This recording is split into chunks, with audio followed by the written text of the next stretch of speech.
The sun hadn't yet peaked over the Mayacamas Mountains when Allison Weaver laced up her running shoes for what would be her final morning jog through the misty vineyards of Napa Valley. What happened next would haunt this picturesque wine country for over a decade, a mystery that seemed destined to remain unsolved until an unlikely hero, a truffle hunting pig named Bella, uncovered the key to a case that had gone cold years ago. Before we get into this disturbing story, thank you for watching. Let me know in the comments where you're watching from, and if you've ever visited California's wine country. Allison was 32, a successful sommelier who had moved to Napa 5 years earlier to pursue her passion for wine. Her morning routine was sacred to her, a 6-mile run through the vineyards before the tourists and wine enthusiasts descended upon the valley. On April 17, 2013, security cameras at the entrance of her apartment complex captured her leaving at 5:43 a.m., her blonde ponytail swinging, dressed in black running shorts and a neon yellow windbreaker. The footage showed her putting in her earbuds and starting her fitness tracker before jogging toward the vineyard trails that wound through the hills. Then she vanished. What made this case particularly baffling was how clean the disappearance was. Allison's running app showed her route stopping abruptly 2 miles in, deep among the grapevines of Silverado Trail. Her earbuds were found there, one still playing music, but there were no signs of struggle, no blood, no footprints other than her own. It was as if she had simply evaporated into the morning fog that often blanketed the valley. Allison Weaver wasn't just anyone. She was beloved in the tight-knit Napa community, known for her vibrant laugh and encyclopedic knowledge of local wines. She had recently been hired as the head sommelier at the French Laundry, one of the most prestigious restaurants in the country. Her future was bright, which made her disappearance all the more perplexing. What dark secret lay beneath the perfect rows of vines and behind the luxurious tasting rooms of Napa Valley? And how could a truffle pig, 11 years later, possibly unearth the truth that had eluded the FBI, local police, and countless private investigators? Before tragedy struck, Allison's life in Napa Valley seemed like a dream realized. Growing up in a small town in Ohio, she had fallen in love with wine during a college semester abroad in France. After graduating with a degree in hospitality, she worked her way up through restaurants in Chicago before earning her advanced sommelier certification. When she landed a job at a prestigious Napa winery, she felt she had finally arrived. Allison lived in a modest apartment despite her growing reputation. She saved her money, hoping to eventually open her own wine bar. Her Instagram feed showcased her life among the vines, sunrise runs, wine tastings, hiking excursions in the surrounding hills. Friends described her as methodical, passionate, and fiercely independent. She knew what she wanted and went after it, said Maria Gonzalez, Allison's closest friend and fellow sommelier. That's what made her disappearance so strange. Allison wasn't reckless. She wouldn't just wander off. What few people knew was that in the months before her disappearance, Allison had been working on a personal project, a blog exposing what she called the dark side of wine country. She had been gathering information about labor practices at certain vineyards, allegations of environmental violations, and financial improprieties among some of Napa's elite winemaking families. Her laptop, recovered from her apartment, contained draft posts and research notes that painted a troubling picture of the industry she loved.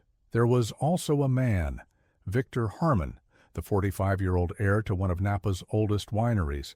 They had been dating quietly for about 6 months before her disappearance. Victor told police they had an argument the night before she vanished. She was going to publish something that would hurt my family's business, he admitted during questioning. I asked her not to, but she was stubborn about her principles. Police considered Victor a person of interest, but his alibi checked out. Security footage showed him at his vineyard's processing facility. At the time, Allison disappeared miles from her running route. Without evidence linking him to her disappearance, the investigation moved on to other leads. The morning of April 17th began like any other for Allison. Her phone records showed she had set her alarm for 5:15 a.m. She made coffee as evidenced by the still warm pot found in her apartment. She sent a text to Maria at 5:27 a.m. Beautiful morning for a run. Meeting with lawyer later about that thing we discussed. We'll fill you in at dinner. The thing they had discussed, Maria later revealed, was Allison's blog. She had discovered documents suggesting that Harmon Vineyards, Victor's family business, had been using illegal pesticides that contaminated the groundwater in a nearby community where many vineyard workers lived. Children there had been experiencing unusual health problems. Allison had been collecting water samples and medical records, building a case. At 5:43 a.m., she left her apartment. The security camera footage would be reviewed hundreds of times in the years to come. Detectives noted that she seemed alert but relaxed, no signs that she felt she was in danger or being followed. Her running app tracked her, taking her usual route through public trails that wound through several vineyards. At 6:17 a.m., the tracking stopped abruptly at a point deep within Harmon Vineyards property. Later investigation would reveal that her phone continued to function for another hour before it either died or was turned off. What happened in that vineyard? The trail went cold as quickly as the morning fog burned off under the California sun. When Allison didn't show up for a scheduled wine tasting at 11 a.m., colleagues grew concerned. She was never late. By noon, Maria had called the police to report her missing. Officers found her apartment undisturbed. Her purse, ID, and credit cards were still there. Only her running gear was missing. The search began immediately. Napa County Sheriff's Department coordinated with local vineyard workers to comb through miles of vineyards and hillsides. Helicopters with thermal imaging scanned the landscape. Search dogs followed her scent to the point where her tracking app had stopped, then lost it. It was as if she had been picked up and carried away, said Sheriff Deputy Marcus Coleman, one of the first responders. The dogs were confused. They kept circling that spot but couldn't pick up a direction. Initial theories focused on the possibility of an opportunistic abduction. Perhaps a transient or seasonal worker had seen Allison running alone and seized an opportunity. But the timing seemed too perfect, the location too remote. This area of the vineyard wasn't visible from any roads or buildings. How would a random attacker know she would be there at that exact time? Attention turned to Victor Harmon. Despite his alibi, detectives felt he was hiding something. His family hired expensive lawyers who limited police access. When investigators tried to search certain areas of the Harmon Vineyards property, they were met with legal resistance requiring warrants, which were difficult to obtain without specific evidence. Then came the first false lead. A witness claimed to have seen Allison getting into a black SUV near the vineyard entrance. Police spent weeks tracking down every black SUV in the county, only to eventually determine the witness had seen someone else. As weeks turned to months, the case grew cold. The FBI joined the investigation but made little progress. Allison's parents, retired teachers from Ohio, moved temporarily to Napa to pressure authorities to keep searching. They appeared on national news shows, offered rewards, and hired private investigators. 1 year after the disappearance, the case was featured on a popular crime show. Tips flooded in, but none led anywhere substantial. Public interest waned. The Weavers, financially and emotionally exhausted, returned to Ohio, though they visited Napa every April to hold a vigil for their daughter. By 2015, the case file had been moved to the cold case unit. Victor Harmon had sold his family's vineyard to a large corporation and moved to France. Many in the community had accepted that they would never know what happened to Allison Weaver. The trail had gone cold, but somewhere beneath the manicured rows of grapevines, a terrible truth remained buried, waiting to be discovered. While the world above ground continued turning, Allison Weaver experienced a reality few could imagine. The morning of her abduction, she had been taking photos of a particular section of Harmon Vineyards, where she suspected illegal pesticides were being stored. She hadn't noticed the black pickup truck approaching slowly along the service road until it was too late. 2 men grabbed her. vineyard workers she recognized as Victor's most trusted employees. They covered her mouth, took her phone, and forced her into a hidden storm drain that had been converted into an underground storage area for chemicals that weren't supposed to be in the country, let alone used on food crops. "You shouldn't have been poking around, Miss Weaver," one of them said, as they pushed her down a ladder into the darkness. The space below was larger than she expected, a concrete chamber about 15 feet square with a low ceiling. Metal shelves lined the walls, filled with containers bearing labels in languages she didn't recognize. A small cot, a bucket, and some bottled water in one corner suggested they had prepared for her arrival. This hadn't been an impulse. They had been watching her, tracking her runs, waiting for the perfect opportunity. They didn't kill her, not immediately. Victor Harmon visited that first night, his face a mask of regret and determination. "I told you to drop it," he said, standing at the foot of the cot where she lay bound. "My family has spent generations building this business. We employ hundreds of people. Do you know what happens if your allegations get out? Everyone suffers, not just me." Allison tried to reason with him, to assure him she would stay quiet, but they both knew she couldn't be trusted to do that. She cared too much about the families being poisoned by his chemicals. Days turned to weeks in that underground chamber. She was given enough food and water to survive, but the darkness and isolation began to wear on her mind. She tried to keep track of time by counting meals, by listening for patterns of movement above, but soon the days blurred together. Victor visited occasionally, sometimes seeming on the verge of releasing her, other times resolved that she could never leave. "I never wanted this," he would say, "but I can't let you destroy everything my family built." The two workers who had taken her alternated shifts, guarding the entrance, which was hidden among storage sheds at the back of the property.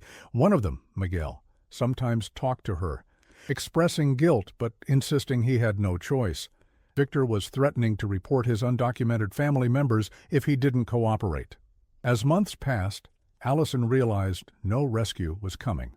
The chamber, originally meant for temporary storage, wasn't designed for long-term habitation. The air was stale and chemical-laden. She developed a persistent cough, then more serious respiratory problems. Approximately 9 months after her abduction, during a particularly cold winter night, Allison's weakened body finally gave out. She died alone in the darkness, her last thoughts of her family and the justice she had sought. Victor Harmon and his workers faced a new problem, disposing of her body. They couldn't risk moving it far, not with the ongoing investigation. Instead, they buried her deep in a remote section of the vineyard in acidic soil, where they planned to plant new vines the following spring. They calculated that the combination of depth, soil composition, and new root systems would ensure her remains would never be found. The years passed. Victor sold the vineyard, unable to bear the weight of his crime. The workers moved on to other jobs. The new corporate owners knew nothing of what had happened beneath the vines they now tended. Allison Weaver became a memory, a cautionary tale, a ghost story wine country tour guides sometimes told to tourists, until 11 years later when a truffle pig named Bella followed her sensitive nose to a scent unlike any fungal delicacy she'd been trained to find. In early 2024, the Napa Valley wine industry was embracing a new trend, truffle cultivation. The region's climate proved suitable for certain varieties of the expensive fungus, and vineyards were diversifying their offerings by planting truffle-inoculated oak trees between sections of vines. Hartwell Estates, the corporation that had purchased Harmon Vineyards years earlier, brought in a specialist from Italy named Paolo Ricci. Paolo arrived with his prized truffle pig, Bella, a 200-pound Cintacinese sow with an exceptional nose even by truffle pig standards. On February 12, 2024, Paolo was surveying the property with Bella to identify optimal locations for truffle oak plantings. Though it was the off-season for most truffles, he allowed Bella to roam and explore, a training exercise to familiarize her with her new environment. Near the back section of the property, Bella suddenly became agitated, rooting frantically at a spot between rows of Cabernet Sauvignon vines. Paulo, curious but not expecting to find anything valuable, was surprised when Bella unearthed a tarnished metal object. It was a fitness tracker, corroded but still recognizable. Paulo, new to the area, thought little of it. Perhaps a vineyard worker had lost it years ago. He pocketed it and tried to lead Bella away, but the pig was insistent, continuing to dig deeper. "Basta, Bella," Paulo commanded, but the pig was unusually determined. When she began to unearth what looked like fabric, Paulo's curiosity turned to concern. He pulled Bella away and called the vineyard manager. The manager recognized the significance immediately. Everyone in Napa knew the story of Allison Weaver, the sommelier who vanished on her morning run. Her bright yellow windbreaker, now mostly degraded but still partly intact, was unmistakable. Within hours, the Napa County Sheriff's Department had cordoned off the area. Forensic anthropologists carefully excavated the site, revealing a complete skeleton approximately 6 feet below the surface. Dental records would later confirm what everyone already suspected. They had found Allison Weaver. The discovery sent shockwaves through the Napa Valley community. News crews descended on the vineyard. Old-timers who remembered the case shared their theories with anyone who would listen. Allison's parents, now in their 70s, flew in from Ohio, their faces showing the complex emotions of grief renewed and the prospect of long-delayed closure. The case was officially reopened, with Detective Lydia Morales taking the lead. Unlike her predecessors, Morales had no connections to Napa's elite families. She had transferred from Oakland PD's homicide unit just 6 months earlier, bringing fresh eyes and a reputation for tenacity. "This isn't just about finding a body," she told her team during their first briefing. "This is about uncovering an 11-year conspiracy of silence. Someone has been living with this secret, and they've had plenty of time to cover their tracks." The first breakthrough came from the forensic analysis. Despite the acidic soil's effects on the remains, the medical examiner found evidence of respiratory damage consistent with long-term exposure to agricultural chemicals. This wasn't just a murder, it suggested prolonged captivity in a contaminated environment. Detective Morales' team began by re-examining the original case files, particularly the suspicions around Victor Harmon. They learned he had died 2 years earlier in a car accident in the south of France, which complicated their investigation but didn't end it. They tracked down former employees of Harmon Vineyards, focusing on those who had worked closely with Victor. Most had scattered across other vineyards in California and beyond, but social media and industry connections made them findable. Miguel Reyes, one of Victor's former assistants, had moved to Oregon's Willamette Valley wine region. When Morales contacted him about the case, he immediately asked for immunity in exchange for information, a red flag that he knew more than he had shared with the original investigators. During a 6-hour interview, Miguel revealed the whole story: the underground chemical storage, Allison's captivity, her death from respiratory failure, and the burial. He led investigators to the hidden entrance of the underground chamber, now abandoned and partially collapsed, but still containing evidence that corroborated his account, including traces of Allison's DNA. The other man involved, Eduardo Vasquez, had returned to Mexico years earlier. International warrants were issued, though authorities were not optimistic about his extradition. As the full story emerged, it revealed a tragedy more complex than a simple murder. Documents recovered from the chamber and from Victor's old office confirmed what Allison had suspected. Harmon Vineyards had been using banned pesticides, causing the health issues in the worker community. The cover-up had been as much about avoiding environmental penalties and lawsuits as it had been about silencing Allison. The workers' children who had been affected, now teenagers and young adults, finally had an explanation for the mysterious illnesses they had suffered. Class action lawsuits were filed against the Harmon estate and the chemical suppliers. For the Napa Valley community, the revelations were both vindication and shame. Allison had been right all along, but the industry's code of silence had protected the guilty parties for over a decade. In late March 2024, with the case solved but Victor beyond earthly justice, attention turned to honoring Allison's memory and righting the wrongs she had tried to expose. The current owners of the vineyard, horrified to learn what had happened on their property, established a foundation in Allison's name to support ethical and sustainable practices in the wine industry. Bella the Truffle Pig became an unlikely local celebrity. Paolo, her owner, was offered a permanent position at the vineyard, with Bella given free rein to root wherever her remarkable nose led her. Children would visit on school field trips to meet the pig who solved Napa's most famous cold case. On April 17, 2024, exactly 11 years after Allison disappeared, a memorial service was held at the spot where Bella had made her discovery. A stone marker was placed there, surrounded by newly planted native wildflowers rather than grapevines. The inscription read, "Allison Weaver, 1981-2013. She sought truth beneath the beauty." Now she rests in peace among the vines she loved. Maria Gonzalez, Allison's friend who had never given up hope of finding answers, spoke at the service. Allison used to say that wine is truth in a bottle. It can't hide its flaws or its virtues from a trained palate. She approached life the same way, always seeking the truth beneath the surface. Today, we honor not just her memory, but her mission. The case of Allison Weaver changed Napa Valley in subtle but significant ways. Workers in the industry, particularly undocumented ones, were provided with more protections and anonymous reporting channels to expose unsafe conditions.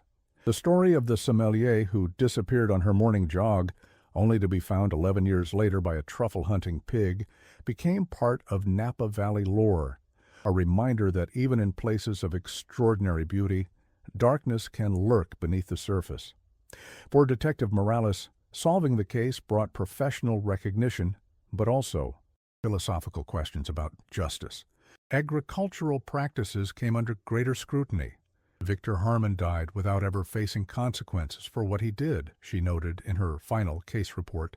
But perhaps the exposure of truth is its own form of justice. Allison's work continues even after her death. The Weavers, after the memorial service, decided to stay in Napa permanently. They purchased a small cottage with their portion of the settlement from the Harmon estate. "We feel closer to her here, Mrs." Weaver explained to a local reporter, "and there's still work to be done, carrying forward what she started." Miguel Reyes, in exchange for his testimony, received a reduced sentence for his role in Allison's death. He would spend 10 years in prison, far less than the life sentence he might have faced without his cooperation. Some in the community felt this was insufficient punishment, while others recognized the complex pressures he had faced as an undocumented worker dependent on Victor's protection. As for Bella the Truffle Pig, she continued to work the fields, occasionally stopping at Allison's memorial site as if paying her respects. Paulo noticed that wildflowers grew more abundantly there than anywhere else on the property, nourished perhaps by something deeper than soil and sunshine, by truth finally brought to light, and by justice, however delayed, finally served. The morning fog still rolls through Napa Valley vineyards at dawn, and joggers still trace paths between the rows of vines. But now they run with a different awareness, knowing that sometimes the most important things remain hidden until someone or something has the courage and tenacity to dig beneath the surface and uncover what lies below. In the years since Allison's body was found, her blog was published posthumously as a book, becoming required reading for enology students at UC Davis. The environmental issues she identified were addressed through new regulations and monitoring programs. The worker community affected by the chemicals received medical care and compensation. It wasn't the life she had planned, but in death, Allison Weaver achieved what she had sought in life: truth, justice, and positive change for the industry and region she loved. And it all came about because of a pig with an extraordinary nose who, on a February morning in 2024, followed her instincts to a spot where vines grew unusually lush, fed by secrets buried deep below.